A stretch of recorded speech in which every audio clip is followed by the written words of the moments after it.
Welcome to the Woodlands Church Academy training for small group leaders. We're so pleased that you've made the decision either to start being a small group leader, you're interested in being one, or you've already started. We've got 8 training sessions coming up that we really hope you'll benefit from. The idea is to take the chance to watch each video. At the end, there's a few questions. We'd love you to download the booklet from the website, fill in the answers to the questions, and when you've completed all 8, to have a chance to chat to your congregation leader or your pastoral leader. So here's our first session. I'm very excited to be talking with you on this video about the role of small groups and small group leadership. Small groups are so vital for the health, well-being and spiritual and numerical growth of our church that we're always so delighted when people are willing to step up into those roles. And thank you very much for taking the time to listen to this video today and for your willingness to be part of that process of learning to lead better a small group. So as I talk about the values for small group life, I'm going to triage it a little bit because I recognise there are some things that are generic to every small group. And though all of these values are important, not all of you will necessarily incorporate all of them straight away in what you're doing. But there are some things that are really important to get first things first. So it starts off, what are small groups for? What are our values for them? And our value, number one value for small group life is it's a place of connection. John Wimber once said about church, people join church for all kinds of reasons, but they stay because they make friends. And Brené Brown said, human beings have an irreducible need to be noticed and loved. And to be noticed and loved, it doesn't always happen that well, particularly the larger the church is, the harder it is to notice and love people. So the bigger the church, the more important small groups are. But whether you're big or small, for us, the place of small group life, 101 is a place of connection. It's a place where people can know and be known and find a sense of friendship and relationship. So linked with that prime value of connection, and some people actually call their midweek groups connect groups because the name says what they're trying to do, make a place of connection. And I hope that for all of us, we feel that our groups are connect groups. I suppose that really means that we want to keep our doors open. But linked with connection, we say at Woodlands Church Family that small groups are the first line of pastoral care.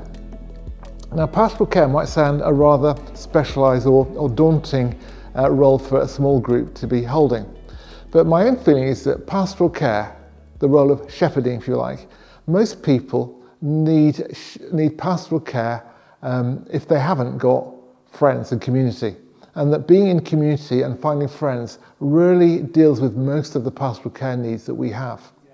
As I look at the life of small group, in the transitions of life when people are getting married, when people are moving home, when they're having their first child, when they're going through a bit of a hard time, when they're celebrating good times, it's with their friends that the support and the celebration and the caring of really kicks in. And so if a small group can be a place where people can find friendship, then we can be quite relaxed actually in our role as pastors, feeling that pastoral care is going to be largely covered by being in small community. But we do want to say to you as leaders of small groups that pastoral care is often being the first people to notice. And so I suppose as a church leader, I rely on my midweek churches to notice things in the life of the flock, in the life of the church, and to be able to know what to do with what they notice. And that's a key part of pastoral care. What do we do with what we notice? And for all of us in staff roles in church or in sort of overseeing and supervising small groups, we're very much the second line of pastoral care. And the pastoral care that's noticing the good, noticing the bad, encouraging the good, perhaps helping support the things that are challenging, you need to know what to do with what you notice. And so having a real kind of sense of pastoral supervision is really going to help you as a small group leader exercise that kind of guidance and pastoral care in a gentle and low-key first line way. Here's a third place and value for small groups, that they are participative.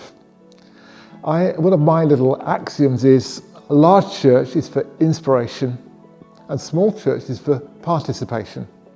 And we have within the Woodlands Church Family a whole range of gathering sizes.